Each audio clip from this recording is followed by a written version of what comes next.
and thank you for joining me again today on the Finding Hope After Loss podcast. Don't forget to subscribe so you don't miss any future episodes.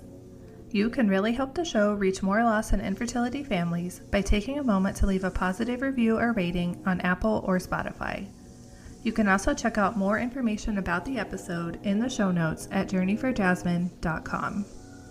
In this episode, Shannon and Andrew share their journey through infertility and the devastating loss of one of their twins, Lucas, who was born at 31 weeks due to a rare condition. After a challenging twin pregnancy, they navigated a 45-day NICU stay with their surviving daughter, Sophia, and 2 miscarriages before welcoming their rainbow baby, Athena. Hello, everyone. Today I am here with Shannon and Andrew. Can you guys tell us a little about yourselves? Yes, my name is Andrew Garcia, and I born and raised in Denver along with my wife Shannon. We actually met in high school. We both went to North Glen High School, and that was about 16 years ago now. And that's when we started dating. So your typical high school sweethearts. But she's also born and raised in Denver, and both of our families are here.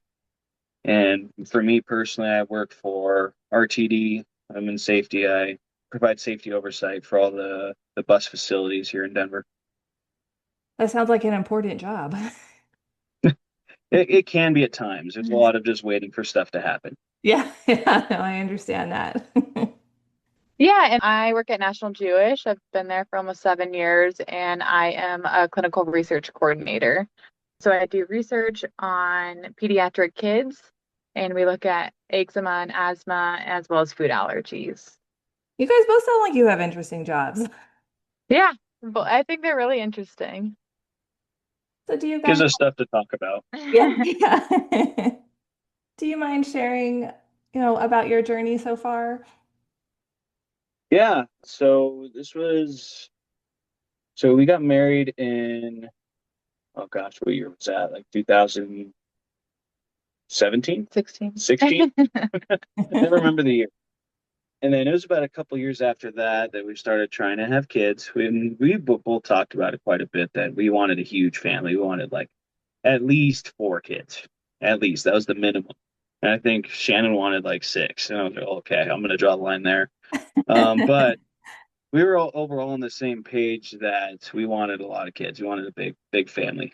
And so that was exciting for us because, it was just both of us being so family oriented, both of us wanting just to be surrounded with kids was exciting. And then so the initial challenge was infertility. My wife and I could not get pregnant for how long? It was about over a year that we tried to get pregnant, and we did like multiple tests, and they couldn't really figure out like why we couldn't get pregnant. And so we ended up getting on Clomid, which is like an infertility medication to help us get pregnant. We did 1 round of that and it was successful. And so we found out we were pregnant, and then we went in, did the ultrasound, and we were pregnant with twins. And it was funny, the ultrasound tech was like, "Oh, it's twins," and looked directly at me, thinking I was going to be like freaked out, but I was more just like, "Holy moly, this is awesome!" Kind of like perfect, on our way to 4, we're halfway there. That's what I was thinking, and so initially it was exciting, and then it was the first appointment with our OB that kind of started pointing us towards a different direction when she said, "Yeah, like." Twin pregnancies are already going to be high risk just because it's twins, but we're concerned about baby A because right away they could tell that something was off. Baby A was a little smaller. I mean, this was like initially like the first ultrasound. So like there was just little, you know, dots on the ultrasound, but they could already tell something was a little off. So they sent us to the high risk doctors. So we initially very excited and then very quickly we're like, oh, wait, what's going on here? Yeah, we didn't really know much either about high risk. Like this is all brand new to us. So we're like, okay, I guess we have to go see high risk. Then we went and saw high risk. This was about like 12-ish weeks that they're like, you got to go see high risk. So we went and did that around 16 weeks. They were just like, yeah, something is really wrong, or like something's really, not growing properly with baby A. But they couldn't tell why or what it was. And so we ended up doing like literally every genetic test under the sun that you could possibly think of. And everything just kept coming back normal. Everything, like I mean, literally everything was coming back normal. And then we did an amnio around, I think it was like 20 weeks or like 18 or 20 weeks. We did an amnio. And I mean, Andrew and I had a really tough conversation where we were like, do we want to terminate baby A to try to, move forward with this pregnancy? Or do we continue on the pregnancy and know that something could be potentially wrong with baby A when baby A is born? And then keep in mind too, this as when we first got the news that something was pretty wrong with baby A, like significantly wrong, we had to go to basically weekly appointments to high risk OB. And so every week we're getting just basically confirmation that baby A is not developing right, whether it's they couldn't find any genitalia. Initially, they couldn't even determine if boy or girl or not, significantly smaller.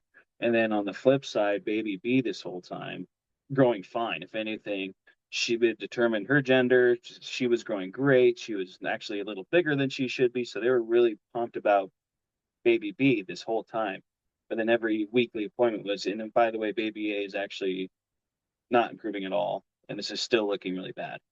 And so we're balancing that out every single week. We were going to appointments.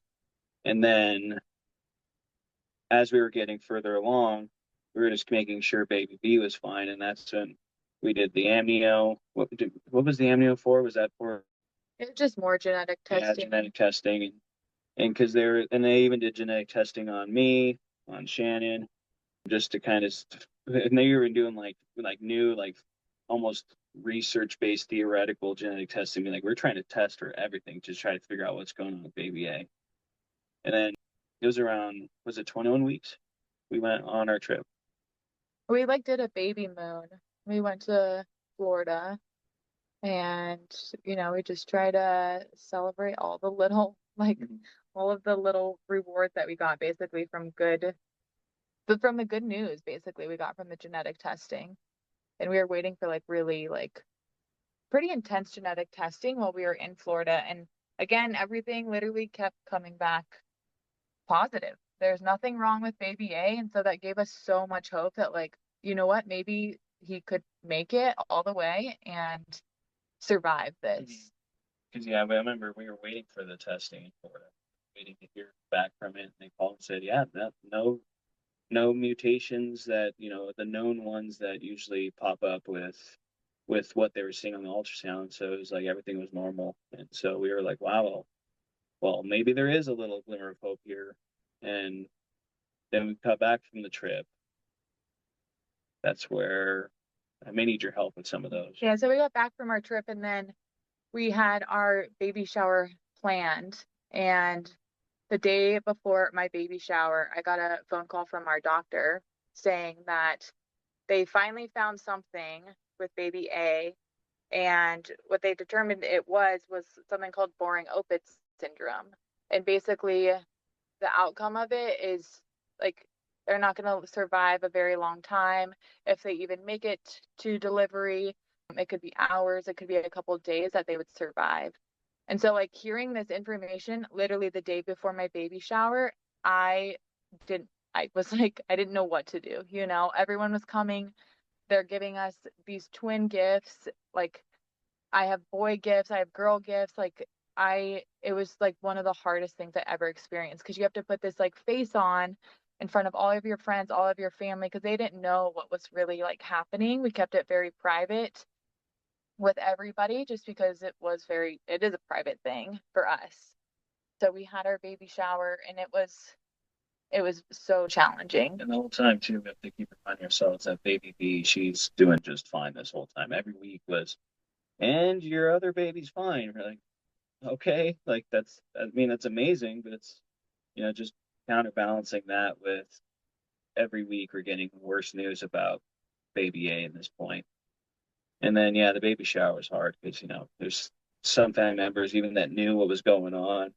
and like friends and other acquaintances are like, oh, what are you guys doing for the nursery and like all these other things? We're just like, I'm not even thinking about that right now. Like we're just we put a crib up in a room and that's basically all we got because we're trying to just survive week to week at this point.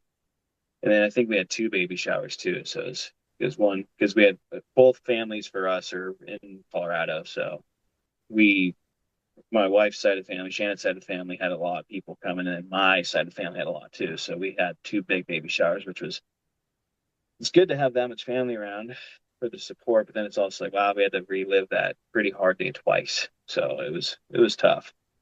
And also trying to remember that, baby B is still doing really good. And at this point, I think we definitely had our names, right? Yeah. Yeah, so So baby A is Lucas, baby B is Sophia. I love their yeah, names. thank you. And then I'm trying to remember what else was after the baby showers. It gets fuzzy for me after the baby showers. I think that's kind of towards the end of it. Yeah, it was mostly towards the end. Like it was just living like day by day, essentially. We would go to the doctors every week just to see the progress of both of them. And I actually had like one of the nurses' cell phone numbers. And so it's interesting because I had her cell phone and I was like, I don't know, I just feel like something is wrong, but I wasn't sure like what was going on. I just like had that like instinct, you know. And the night before this all happened, I had a dream that Lucas had passed away and like I was at his funeral and we were like celebrating him, you know, at his funeral. And the next day I go in and we did the ultrasound on them and yeah, Lucas had passed away on September 17th. And basically it was just, you know, we went in, they said that he had passed away and I mean, there's nothing else really we could do. I'm not going to go into labor or anything like that. So we went home after that ultrasound knowing that, you know, Lucas has passed away inside of me and baby B is still killing it. But Sophia is killing it. She's still moving around.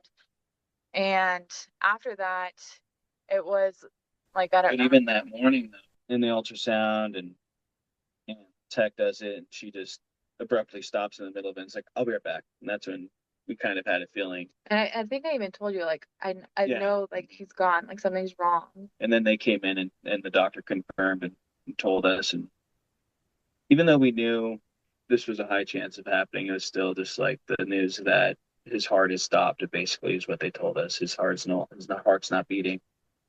Was it was rough. It's a feeling that makes it's hard to describe that feeling of hearing that news just because even though we knew it was going to happen eventually and then bouncing it out with the doctor like, and by the way, Sophia is doing just fine, so keep going. And the only thing after that, my wife and I are both very like game plan oriented. After we were able to console a little bit, we're like, well, it's game based, let's go back to it, what's next? And they just said keep an eye on you because you could go into labor earlier because of it, and just to see how you're feeling and still keep up with the weekly appointments. So we kind of had to rally pretty quickly afterwards, which was rough. But then after that, it was what, a week later. Yeah, so he passed away on September 17th, and we delivered both babies on September 26th. I went into the hospital, I think like 2 days after we found out that Lucas had passed, and they were just basically monitoring me.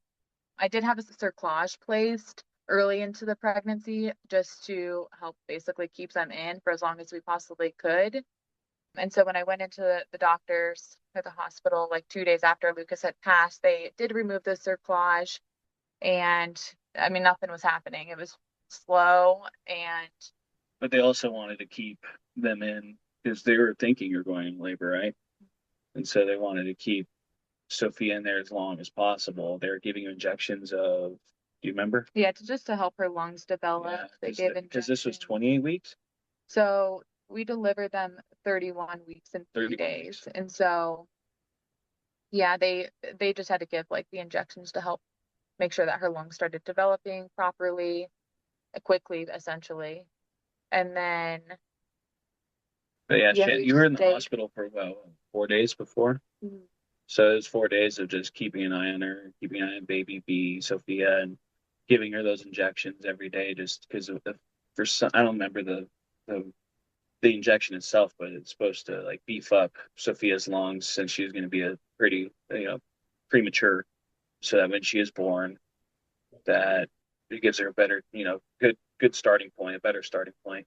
But it was basically like at that point, like, yeah, you're going to give birth here soon, but we just want to hang on. As every day they kept stressing that is critical in Sophia's development. So it was a little stressful for that. Cause we're like, at this point, like, it was already the hardest thing we've ever had to do. It's like, let's just get to the finish line, let's do whatever we can to, well, Shannon, obviously, stuck in a hospital and getting these injections, getting poked and prodded every day. But we're like, we don't care. We've worked so hard to get this baby here. And then it was the, after I think I stayed with you a few nights, right? Mhm. And one of the nights, Shannon's like, you know what, just go home. There's nothing going on. Get some sleep, go to work the next day. If you need to come, you can. I'm like, okay, sounds good. I head home and we both go to bed. I remember calling you go to bed. And I think like 45 minutes later, Shannon called me. I was like, hey, I'm going into labor. I'm like, oh gosh. So I rushed over there. I wasn't ready at all. Because I mean, that's the thing. Everything was so stable up until that point. But it was funny though, is that day before we went to bed, they were trying to discharge you, weren't they? Because it was like, Yeah. actually, you're They're not like, going you're fine. You can go home. And I was like adamant. I was like, I am not going home. I am staying here. We are having these babies before I leave. But she just had this. You remember she'd been saying like, I have a feeling I just need to stay at least one more night. I'm like, all right, it's fine, but all right, I'll go home and I'll, check on the house and all that. And yeah, that I fall asleep 45 minutes later. She's calling me in labor. And so there's a little bit of that, kind of like in the movies. Oh, the wife's in labor. I'm rushing down to the hospital and immediately just worrying about, making sure Shan was okay, obviously, and all that. And then, of course, with the situation, it was nothing you would really expect with this kind of labor and delivery. There was about like 20 nurses in that room. Your mom got there too, and so everything was so critical just because we even had a few weeks before that, we had a meeting with the NICU nurse who basically was like, all right, here, this is before Lucas had passed, right? Yes, it's yeah. Yeah. And so she was basically going through a plan of care for both babies. And she was like, obviously, Sophia's, when she's born, we're going to do everything we can to make sure everything's fine. But they're like, what about with Lucas? This was before he passed. And so it was very interesting and traumatic talking about a plan of care for Lucas in that if he's born alive, What do we want to do? what do we want to do? Do we want to do everything we can, have the nurse team do everything they can to keep him alive, and no matter what it takes, so that he's here with us as long as possible, or even a good chance of survival kind of thing, even though that was very slim? Or knowing the diagnosis at this point, like, or do we just want basically comfort care, something to keep him as comfortable as possible so we can just try our best to enjoy the time with him? And so we're talking about this, like it's just stuff that you never even think of, even having to go through these thoughts and some sort of game plan as to what we're going to do with one of our babies. And I think we had ultimately decided that we are just going to go with comfort care because we had known that at this point that, yeah, if he's born, he's going to be, they made it clear, like he could be in extreme amount of pain, discomfort. He can, either way. And it seemed cruel to us to be like, do everything we can to keep him alive, and even if he's suffering. And so we had decided on comfort care. And so, but that's the thing, that all went out the window when we found out he had passed away. And so, and then when Shannon went into delivery, she gave birth to Lucas first. And yeah, so I delivered him vaginally at 10:43 on September 26th. And it was so hard to deliver your son that had passed away, knowing that like, he's not going to come out crying or screaming or any of the things that you would normally experience for your baby. And I really applaud the nursing team there. Like they wrapped him up in a towel, like, yeah, they would for a baby that's born alive. They handed him to us, and I just remember Shannon and I just We're devastated. yeah, devastated. Because it's like it came to fruition. Everything that we had feared, everything that we had worked for to this point. I'm actually seeing him and holding him. Then that's the thing. Like shortly, we only had a few. Like it felt like a very long time with him, but then it was like, oh yeah, by the way, Sophia's coming right out. Like 40 minutes later, something like that, like an hour later. And so they took him from us to basically take care of him, and we had to rally again because we were at a point where it's like, well, now we are giving birth to our very healthy but very premature Sophia, and so it's like, let's make sure we do this okay, because we had to completely flip our minds from devastation to like, okay, well, now this is critical because she's going to be born so small. Who knows what she'll need when she's born? And so we had to rally again. It was a total it was an exhausting night, obviously for Shan for being in labor, but just in general with the emotions that we had to flip. And so was it like, I don't remember the times. Yeah, so I do think the most like beautiful thing that happened after delivering Lucas is we were able to spend that time with him, and it was like so nice just to spend time with just him before Sophia came out, because I mean we'll never get that again. And so Andrew was able to hold him, I was able to hold him. They placed him right next to me in a little like the same thing, little bassinet. yeah, a little That's what bassinet. is. They made sure that he had basically like this cold mat underneath him to just basically preserve his body. And then we delivered Sophia at 12:30. And with that, there's so many people there. As soon as she came out, they like basically did everything to help her breathe and all of the things. And they rushed her to the NICU after that. And so. And Shan doesn't remember this. You were pretty, at that point, they had to load her up on like her epidural and everything. She was still feeling a lot of discomfort. And so I think after she gave birth to Sophia, I think probably with everything else, she was pretty out of it. And the nursing team, it was like a NASCAR pit crew, because as soon as Sophia was born, all those 20 other nurses that were in there, hopped in to make sure she was okay. I was in the middle of also making sure Shannon was okay, because she was actually starting to like pass out at that point. She was starting to be really out of it. But then one of Shannon's only things she said to like your mom was like, follow Sophia. That was the plan. Make sure Sophia is okay. Follow her to the NICU. And so we sent her mom over there. And I was like, okay, well, Shan seems okay. Let me also check on Sophia. And this was the craziest thing. Like, so that same NICU nurse that we had the plan of care meeting with, I saw they had oxygen on Sophia, and I was like, "How is she doing?" She's like, "Oh, well, she stopped breathing, but we kind of expected that." I'm like, "What?" Like, just say it so So casually. No, we're like, I don't know, like, are you for real? And she's like, "Oh yeah, we're fine. Like we're taking care of it." I'm like, yeah, like that. I don't have nothing else to say for that because I was just so speechless. And then they took her, and your mom followed. And they're like, and I stayed with you obviously because I wanted to make sure you're okay. You weren't doing good at that point. And I'm just thinking like, wow, like, these NICU nurses are amazing because especially just telling me like, oh yeah, she stopped breathing, but we expected that. Like, well, thank you for not like, I would have freaked out probably if they would have told me that beforehand. Like, oh yeah, she'll stop breathing for sure. Don't worry though. I would have been really Right. worried. Like, it's But not funny, but and just the. looking back on it now, like, wow, okay. But then so they took her to NICU, your mom followed. And at this point, I was just making sure Shanna's okay because actually she was having a tough time staying awake, I think, just from being exhausted and everything going on and the extra meds you had to get. And so they did, after they took care of you, got you going, they wheeled us to another room and took Lucas with us.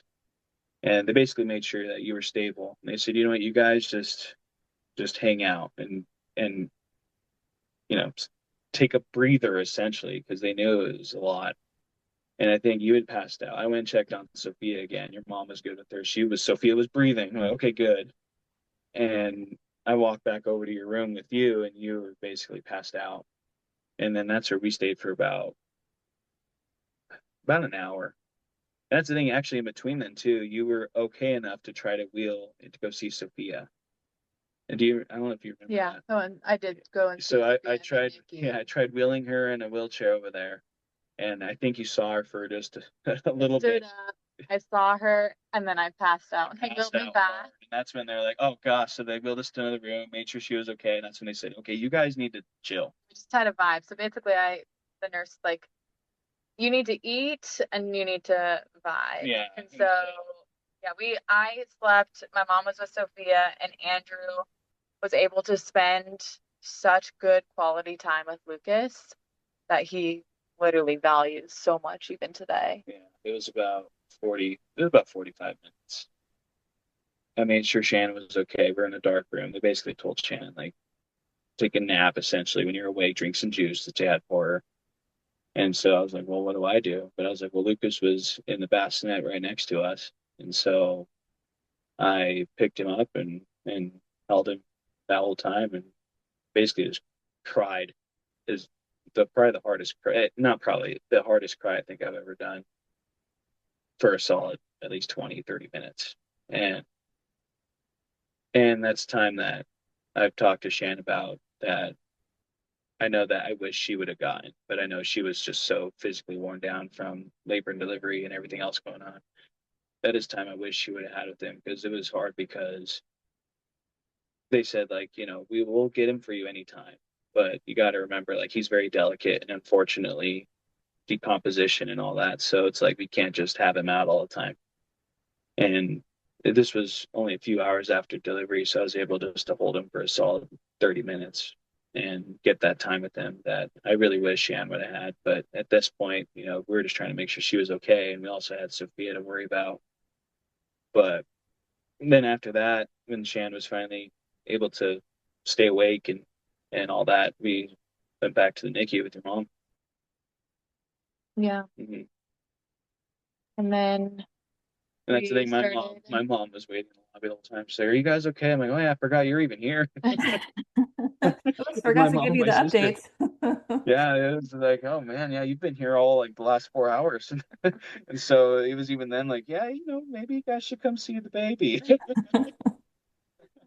Yeah, that must have been So so yeah, we hard went for to the you too, Andrew, having to, not only have you lost your son, but then having a daughter in the NICU and then also worrying about Shannon. And I mean, that's a lot for you to take on at once. yeah, it's been something that Shannon and I've talked about. Just there's been a lot of things put after the twins too that we've been dealing with health wise, and so it's been a lot with that. But honestly, that whole day was just game plan, rallying just to get her going. And I know afterwards we were exhausted that night. Holy moly, we were so tired. But that whole day though, I feel like I barely remember. We were just sitting in the NICU with Sophia and making sure you're okay. And my mom saw her. Your mom was spent actually a lot of time with Sophia because that was like a couple hours because we just said, your mom don't leave the NICU until we get there. And so we had to wait until Shan was fine. And then we finally got in there. So the whole time she was in there, she even said, like, I haven't gone to the bathroom or anything. I just, she was hungry, but she listened to her one order from Shannon and didn't move. And so that's the thing. I think it was like right after you gave birth to Sophia, you told your mom, go and do not leave her.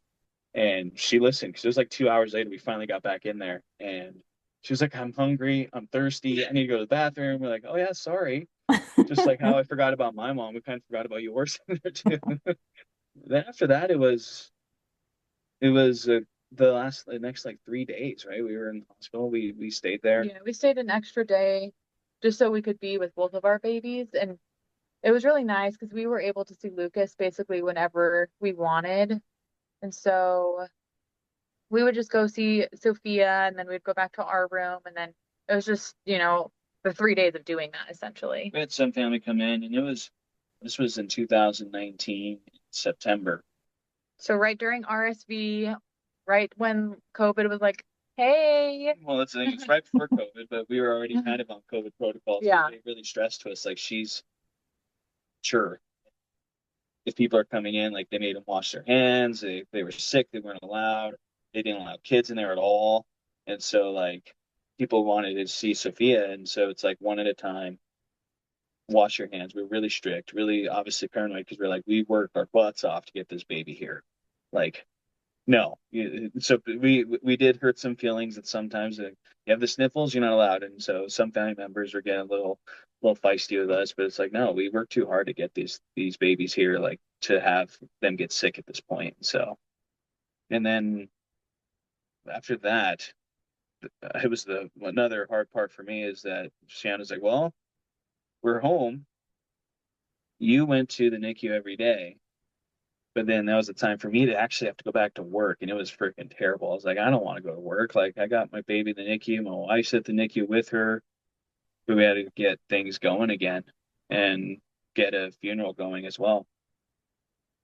And yeah, and so what was nice about this was Rose Medical Center. They had some support services for us to kind of point towards like, we got organizations that'll help with our situation and other situations similar. It's like with stillborn, like they'll do services for free. And so I was able to work with this other organization, get a pastor there to just say some nice things. We organized it with it wasn't a church, it was a venue, wasn't it? Or was it like It's like a little church. yeah, a little church. And then we got, I helped asked my mom to get some flowers and, just get some other things organized, told all the family where it was, the date, balloon release and all that, just to make it as nice as we could. I planned out a eulogy, said some words about him and us and everything that happened. And it was a really nice service for him, which I really appreciated that Rose had those resources for us and that everything actually went really well with it. Man, thinking about that, this whole time Sophia's in the NICU, we're planning a funeral for him, for Lucas, getting cremation services going to. Yeah, it was tough. It was tough. And the funeral itself, I do believe for our family and our extended family was eye-opening for them because, it's not like we kept it secret, but it's not like we're sharing all these details every weekly appointment with them every time because it's like we're just trying to survive. But when I did my eulogy, I was able to kind of highlight some of the stuff that we had to do to get these babies here and the dates and times and all that, and just talk about how we're feeling and how hard it's been and honoring him as best as we could. I think it did help, at least at that time, make him real to them, which has been something that we're still struggling with to this day, is that just our family not acknowledging him. But it was nice being able to kind of force them to acknowledge him for that day. And then after that, it was funeral's done, and I had to go back to work, and Shan was at the NICU every day for a solid 45 days. And then she came home. We were, doing the normal baby stuff. Like Shan was trying to learn how to breastfeed, and we're trying to. That's the thing, normal baby stuff, in quotes for us because she was so small. She was born 3 pounds 13 ounces, and so we had to feed her differently. She had a feeding tube too, but when we tried to bottle feed her, we had to hold her on her side and tip the bottle lightly so that she didn't start choking on it because I was just holding this tiny teeny baby. And so certain things like that, we were learning how to do it, but it was like our parents, none of us could really guide us through this because they all gave birth to these big burly kids. And so we're like, well, this is our reality. And then and then every day we were now just worrying about her growth every day. It's like, oh, she gained I think was measuring her in ounces or was it grams even? I forgot. But either way, it was like, oh, she gained a little bit. So every, couple of days we were excited about that. They had a camera set up for us so I could spy on her when I was at work. I would check on her obsessively. And that's the thing. Every day Shannon would go there and he'd come home in the evening. And that was 45 days. And I think when she left, how much did she weigh? Oh gosh. I think it was like, was it like almost 5 pounds? I think so, yeah. Yeah, it was like 5 pounds around then. And still tiny, right? And so we threw her in a car seat. I'm just looking at it like, holy moly, this baby is tiny. And we have her in a car seat and took her home. And And that's what, for us now, it was the grind to get her up to speed, really. We had the next day at a pediatrician appointment, and the pediatrician was like, she's looking great, but you have to stay diligent on her feedings. And so every 3 hours on the dot, we had to feed her a specific amount, ounces of breast milk, or else essentially, like the pediatrician was like, you'd have to do this. And what made it extra hard was that we've joked about it now because our most recent baby, she woke up every 30 minutes to eat basically, but Sophia would, if we would have let her, she would have slept all night, even as a fresh baby bringing her home. But we had to wake her butt up, feed her. She would fall asleep eating. We had to like keep her awake. And so we would feed her for like an hour, just trying to get her to finish her ounces of milk and then turn around and have to do it again every couple hours. And so that was probably the next big milestone, was when the pediatrician basically said, like, this was a few months after. And he said, like, oh yeah, she's actually caught up on her size. She's no longer considered a preemie based off of her size. And we were just so happy because that was the next big challenge we had, was to catch her up essentially. Yeah, and I Yeah, imagine every single one of those, quote, normal milestones that you meet must have felt amazing. it really did. We were so happy Yeah, like it after. was. Yeah. And then like, so we had all of that happen, and then after, Oh, by the way, this is probably like the heat of COVID now too.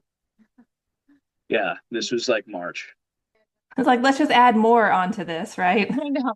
I know, that's just, so that even some other family members, my mom was gonna frustrate me. You never let us see the kids. It's like, sorry, we're on lockdown. Like, that's the thing. Like, It's hey, like I we were didn't create already, this pandemic, okay? well, it's the thing is like we were already paranoid because they basically said like you can't let anyone sick around your baby. Now it's like, oh yeah, by the way, there's a massive pandemic going on. You're like, oh, well, can't even be around each other. And so it was a little bit of feistiness from family just from that. They're like, wait, this baby's gonna grow up and never know us. I'm like, sorry, that's just the timing of it. We all can't see each other. We're all wiping down our groceries and doing other crazy things. Like, but if anything, it didn't change our lives much because we were already kind of doing quarantines kind of stuff before COVID happened. But it just added to everything else. I always forget to add that part. It's like, oh yeah, by the way, we had a pandemic going on at that same time too. And then now Fia's maybe some small little hiccups in her health here and there that we do that the pediatrician will attribute to her being just born premature. Like, and I think we have a handle on most of it now, knock on wood. Just, she would get sick and it would always kind of, a normal cold would turn into ear infection, sinus infection, strep throat, all this stuff. But we have a handle on that now because they, basically said her immune system's probably still catching up. But other than that, you would never even guess she was premature. She's been Yeah, doing she's great. killing it. She's in a gifted school. She started first grade this year. I would say honestly, like the biggest challenging factor that we have now is just honestly like keeping Lucas still alive in our everyday life. I mean, Andrew and I do a really good job with it. And Sophia, I mean, she literally like will talk to Lucas every single day. She'll play with Lucas at school. She literally, all of her friends know Lucas. They play with him on the playground. She just started soccer. She's on a girls' team. There's a boys' team like across the way. And she's like, oh, mom, like Lucas is over there playing with the boys. Like, Oh, I mean, I truly believe that she can see him and plays with him. And really, like, the only reason why Sophia is here is because of Lucas. Like, he stayed alive as long as he possibly could to keep Sophia here and to keep her alive. And, like, every milestone that we have and every birthday or every, we take her to the Rockies game, we buy her a Switch, whatever those things are so challenging because we feel like we're robbed. Like we feel like we should be taking two babies to the Rockies game. Two babies need to have a Switch, or, we did kindergarten and like, yeah, like kindergarten continuation was so hard because, they should be saying Sophia and Lucas are graduating from kindergarten. And we did talk to her kindergarten teacher, and she knew of our situation and our story. And it was the sweetest thing because she made Lucas a little certificate. She announced his name with Sophia. And so they both got their certificate. And so it's in That is amazing. yeah, it's so beautiful. And so, his certificate is in Sophia's bedroom with his urn, and like around his urn, Sophia buys so much stuff for him. If we go anywhere, she'll be like, "This is for Lucas." She'll put it on by his urn, and all of the stuffed animals that we get. Like Lucas has all of the same stuffed animals. She got a little stuffed finger mascot, so we got him one too. And same with like the Rapids game. We make a point to remind our family for like birthdays and Christmas, all this, to be like, hey, make sure you get her brother stuff too, because that's been the next challenge. Is, well, our family members and friends and all that may say like, oh yeah, Sophia's birthday's coming up. We're like, oh yeah, the twins' birthday is coming up. Don't forget to buy Lucas something, even if it's something small. And so that's been the other challenge, is just constantly, it feels like we have to constantly remind people that we had twins. And even though he may not be physically here or physically real to them, he is very much front and center in our lives, and will always be, for all these milestones, for all these holidays, for all these birthdays, everything. And there's always the unexpected things too, like that my wife brought up the Switch. Like when I bought Sophia's Switch and when I clicked place the order, it was like an immediate sense of like, wow, like I should have to buy two right now. And it'd be expensive, but I don't even care. Like I should have to buy two right now. I almost wanted to buy a second one just for him, because that's how we feel about everything, every single milestone, every single, thing that maybe we valued growing up that we're excited about, like registering for soccer. I thought about that this year because they said, oh yeah, it's going to be girls and boys separate now. And I coach, and I was thinking, like, what would I even do if he was here? Like, how would I even be able to coach both? And would they separate them? And then when Sophia on her own said, like, oh yeah, Lucas is playing over there with the boys, I'm like, oh my goodness. Like, like it makes me happy that she keeps him so alive in her world, that, because like that, like we have to constantly remind family and all that about the twins. It's not just Sophia. So at least in our household, we keep him very much so alive and a big part of our lives. Does she understand that he was a twin of hers, or is it more just, Yeah. yeah? Yeah.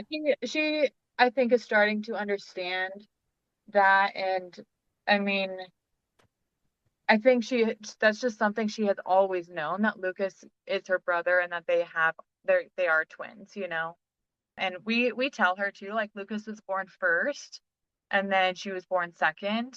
And we haven't like got into like the nitty-gritty details of like what happened to him or like anything like that, just because she's still too young to like comprehend those things.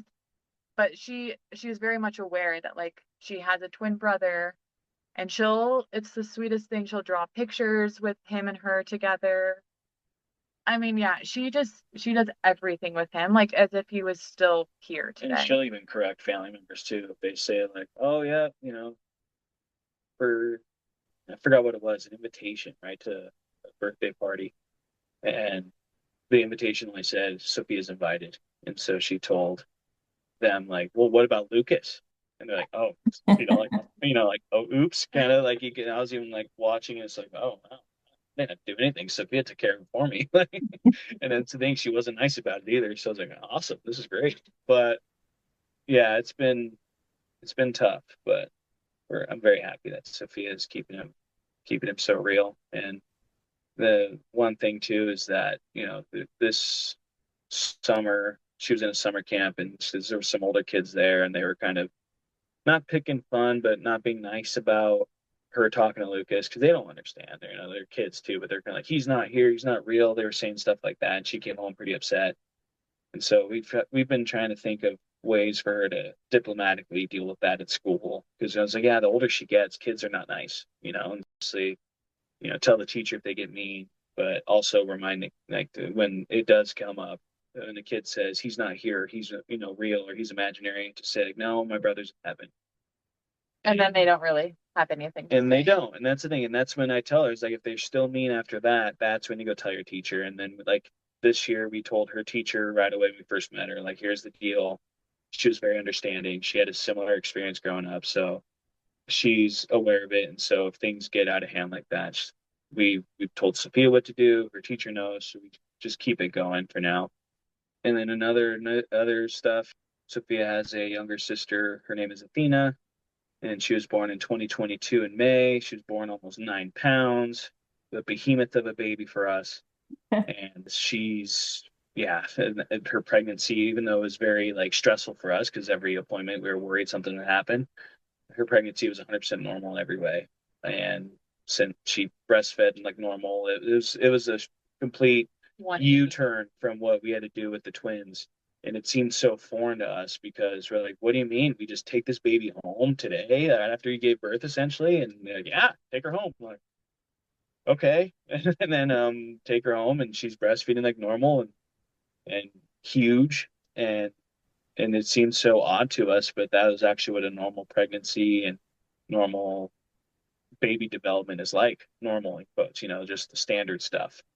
And since then, they're best friends. They fight all the time, and Athena knows how to torment her sister Sophia. And Sophia, that's the thing. So Athena's big and almost weighs as much as her, so they fight, and it's pretty even right now. But it's definitely awesome to see that how close they are, and another just reminder that all three of them would be the bestest of friends.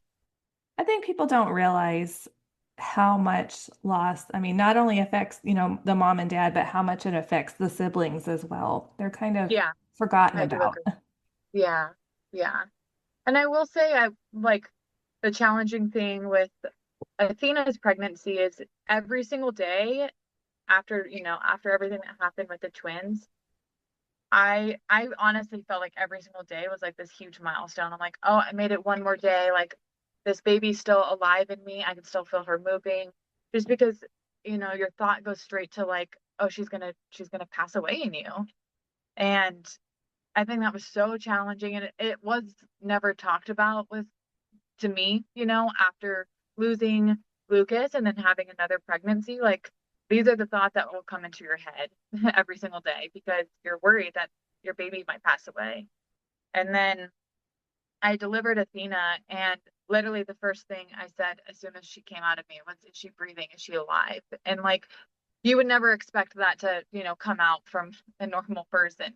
I guess that's never been through this. But after like experiencing something like we have, that's the only thing you wish so badly for is like a baby to come out breathing, and for her to do that, it was so crazy. It was so beautiful to have that happen. And for some people it's so normal, and so natural for the baby to come out breathing and not even question it or think about it. But that was, that thought never would have crossed my mind until I was in the place and delivering her and that had happened. And every single appointment, something, some news would come up saying that it's going to be like Lucas back with the twins. It was, you wouldn't think it'd be incredibly stressful to have this normal pregnancy, but we were just so traumatized from the twins that every single week or every day, every single week, every single appointment, we're saying, oh my gosh. And then even especially when they're like, actually, you don't need to come back for like 3 weeks. We're like, no, we're going to come back every week. And they understood it. We were seeing the same medical team. And so they understood that, yeah, these people are a special case. Like they need to come in every week just for their reassurance. And because of how stressful Athena's pregnancy was, even though it's completely fine in every way, that was our final deciding point. Like, yeah, we can't do this again. So that's when we stopped having kids. Yeah. Pregnancy after loss is incredibly hard. I mean, and if you haven't been through it, like I don't think people can fully understand how much anxiety and fear and just everything like you described. It's one of the hardest things I've ever been through for sure. Yeah. And it was really cool too because the doctor, her name is Dr. Felly, she delivered the twins, and then in between the twins and Athena, I had 2 miscarriages. So she was able to be there for my 2 miscarriages. She was able to perform my 2 DNCs between the twins and Athena. And then I delivered Athena. It was Dr. Felly's day off from work. She came in. And she came in to deliver Athena. And it was like, I Andrew and I talk about this all the time, that we feel like Lucas provides signs to us. And I feel like her coming in and being able to deliver all of our babies was like the biggest sign, Even the same nurse that had from nurse, Lucas. she was there. And yeah, the same nurse that delivered, or that was there for Lucas and Athena, she was there. It was her last day working at Rose, and she was there and she delivered Athena. Oh, And wow. then, yeah, and Athena did end up having to go to the NICU just for like a day or two after she was delivered. But this is so crazy that, and like I said, we always think about signs. Athena was placed into a room as soon as like she went to the NICU, and then they had to move her rooms for whatever reason, and they moved her to the same exact room that Sophia and Lucas were in, and it was like the most beautiful thing, because I really feel like all of my babies were in that room together at one point, and I think that was like one of the biggest signs that Lucas gave us that day, that all of the babies were here in this room at one point together. And so I don't know, it was really cool to experience that. Yeah, it gives you kind of that full circle moment. Yeah. And so yeah, and it's so cool too, because I still talk to the nurse that delivered all of our babies. I send her updates and pictures, and it's so cool because she knows everything that had happened and understands. And I don't know, I love that we're still in communication with them. So, is there anything else that either of you would like to share or add before we wrap up? I'd say the only thing would be that we've only done this, what, 2 years now? So in Mexico, they do the Day of the Dead, Dia de los Muertos, but we had found out a few years ago that they also have a day before. It's not as known and well known, but it's a Dia de los Angelitos, or Little Angels. And that's actually a day, it's right after Halloween, it's November 1st.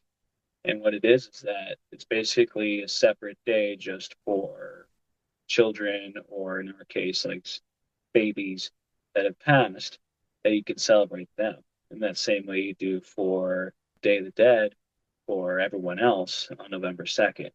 And so for the last 2 years, we've done that with our family, and we love it because it's a whole day just for Lucas, because like their birthday party is tomorrow, and we know like it's tough. It's extremely hard for us because it's all going to be centered around Sophia, and the whole time we just feel like we're leaving our son out of this. Even though we do our best to try to remind everyone it's for the twins, but we have a separate day allotted just for him, and we have our family come over and basically say like, no, this has nothing to do with Sophia or Athena. Actually, this is just a day for Lucas where we're all going to eat food. You guys buy him small little presents, and we celebrate him. And it's one thing that, if anything, you would think it'd be more of a somber day or a somber celebration, but my wife and I, Shannon and I, love it because it's a day that we feel like we're not leaving him out at all. Because that's kind of how it feels all these other holidays and everything, is that we're leaving him out. But in this day, he's front and center. And so it's one thing we look forward to now, and we do a lot of planning with that one when it comes up. I love that you guys have done that and turned that into just a special celebration for him. For him and only him. That's what we love about it. Yeah. Mm-hmm. Shannon, is there anything else that you want to add? I don't think so. That was a lot. We threw I know all out there sometimes, at one time. sometimes it's hard to look back on everything you've been through and be like, did I really go through all that? Like, did that really happen? I know. It is the truth. Every single day we still live with the grief of it. It completely changed our whole well-being. Gotta keep going. Yeah, that's all we can do, right? Never moving on, but just continuing to move forward. Yeah. Well, I want to thank you both for coming on and sharing your story today. Yeah, thank you so much. Yeah, thank you. Thank you so much, Shannon and Andrew, for sharing your story with us. Don't forget to subscribe so you don't miss any future episodes. If you like the show, please leave a positive review or rating on Apple or Spotify. It only takes a moment and really helps the show reach more loss and infertility families. Thank you so much for tuning in, and remember, we are all in this together.